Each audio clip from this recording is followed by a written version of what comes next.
අද අපි මෙතන දේශපාලන පක්ෂ රැස් වෙනවා වාගේම අපි මතක තියාගන්න තවත් බලවේග තියෙනවා.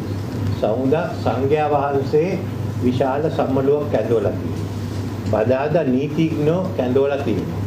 එහෙනම් මේ කාරණේ ගැන අපි සියලු දෙනාම එකතුව කොහොමද වැඩ කටයුතු කරන්න කියලා අපි එංගත්වයකට මෙතනින් ආරම්භ කරන්න තියෙනවා. අධිකරණ ඇමතුමා කියනවා මේකට හේතුව මේ රටේ නඩු වලට යන ප්‍රමාදය කියලා. ඒක විසඳන්න ඕන කියලා. මම ඒකට 100% එකඟයි. ඇත්ත වශයෙන්ම. මගේ විරුද්ධත්වයක් නැහැ. කොහොමද ඒක කරන්නේ?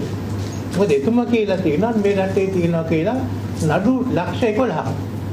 ඉතින් නඩු ලක්ෂ 11ක් මේ හැන්දෑවරුවේ මහේස්ත්‍රාවරු දිස්ත්‍රික්ක විනිශ්චයකාරු වාඩි වෙලා කරන්න පුළුවන් නම් ප්‍රශ්නයක් නෑ. අපේ මතය එතුමාගේ මතයක් තියෙනවා මේ විනිශ්චයකාරවලට හැන්දෑවරුවේ කරන්න දෙයක් නෑ පොත්තු රොටි හදනවා කියලා.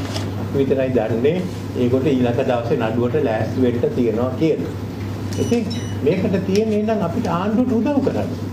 මම විපක්ෂ නායකතුමාට කියන්නේ ඒක මේ පාර්ලිමේන්තුවේ එකතු වෙලා යෝජනාවක් දාලා එන සුමානේ බාර දෙන්න ඇත්ත වශයෙන්ම මේ රටේ මේ නඩු ලක්ෂ 11 විසඳන්න කියලා හොයලා බලන්න තේරුම් කාරක සභාවක්වත් කරා. ඉංගලන්තේ කොහොමද මේක කරේ? තවත් රටවල කරේ ඩිජිටල් ක්‍රමය ඕනද? ඉතින් වහම අද හෙට එක කරොත් සමුද බාර දෙන්න. ඒකට ආණ්ඩුව අපි මේක කතා කරලා විසඳුමෙන් පස්සේ කිව්වොත් රේස්ටාද කරන නඩුකාරවරු 100ක් ඕනේ මහේස්ත්‍රා 1000ක් ඉන්නවා කියලා සහයෝගය දෙන්න.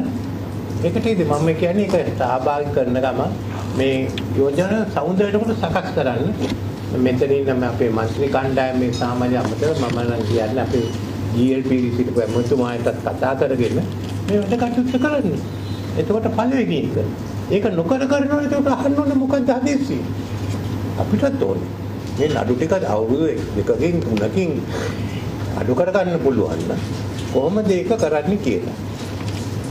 දෙවනි කාරණේ තියෙන්නේ එක මම බැලුවේ මම අපි කතා කරලා තිබුණා. දැන් මේ නඩු මේක තිබෙනවා නම් ව්‍යවස්ථාවේ සංශෝධනයක් හැටියට කවුද නඩුව අහන්නේ? කවුද විනිශ්චයකාරවරු? දැනට නඩු විනිශ්චය මම ඉංගලන්තයේම තීරණ ගණනාවක් තියෙනවා.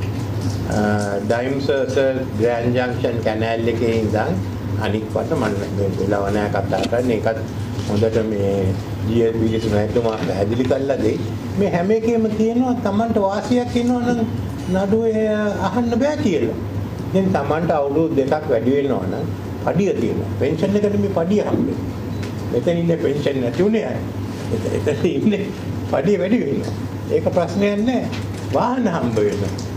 ඒකට ඒක යම්කිසි මුදලින් වාසියක් නේ. මේක ඇමරිකන් බාර් ඇසෝසියේෂන් එකේ rules of disqualification. ඒ වගේම මෙතන මම හිතන්නේ අපේ රොනල් පෙරමැස්තුමා එක මේවා තියෙනවා. Supreme Court recusal guidelines of the New Zealand Supreme Court, International Association of Judicial Independence and World Peace මෙතන තියෙනවා.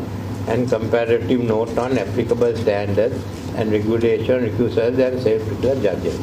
ඉතින් මේ අනුව ඒ දෙවනි කාරණේ ගැන අපි කතා කරන්න ඕනේ.